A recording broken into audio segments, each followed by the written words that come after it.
Heart பீட்ல அந்த sequence தான். அந்த லைக் அந்த ரவி வந்து பின்னாடி நின்னு பேசுறப்போ, அந்த எமோஷன் அந்த அதெல்லாம் முடிஞ்சதுக்கு அப்புறம், அவங்க ரவி வந்து கட்டி பிடிப்பாப்ல. ஓகே நான் பயந்துட்டேன்" அப்படின்னும்போது, அந்த கட்டி பிடிக்கிறப்போ அந்த நமக்கு ஃபீலிங் இருக்கிற ஒரு பையன், அதே சமயம் சின்ன வயசுல இருந்து சைல்ட்ஹுட்ல இருந்து இருக்கக்கூடிய ஒரு ஃப்ரெண்டு. பிளஸ் வந்து அவன் ஏன் இப்படி என்ன வேணான்னு சொல்றன்ற கோவம்.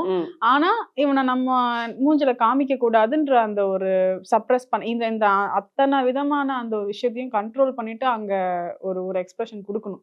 அப்போ ஒரு மாரி இருக்கும். அவங்க என்ன இருந்தாலும் அவங்க கட்டி பிடிக்கிறப்போ ஒரு ஃபீல் இருக்கும் இல்லையா? அப்படின்ற அந்த ஒரு ஃபீல் அது எல்லாத்தையுமே குடுத்து இருக்கிறப்போ, அது எனக்கு நான் ரொம்ப ஓவர் டூவும் பண்ணல. அங்க ரொம்ப செட்டிலாவும் பண்ணல. எனக்கு அது ரொம்ப நான் எக்ஸ்பெக்ட்டே பண்ணல. ஒரே டேக் தான் முடிஞ்சுச்சு. ஆனா, அத நான் ரொம்ப உணர்ந்து பண்ணேன். அந்த ஒரிஜினலா அவங்க கட்டிப்பிடிக்கிறப்போ அப்படிதான். அந்த மாரி ஒருத்தன லவ் பண்ண ஒரு பையன் வேணான்றான். ஆனா, அவன் என்னோட ஃப்ரெண்டு. இதெல்லாம் இருந்தா எப்படி குடுத்துருக்கனோ, அந்த மாரி குடுத்தேன். அதனால அத நான் கொஞ்சம் ரிப்பீட் மோட்ல நெறைய பாத்துட்டு இருந்தேன்.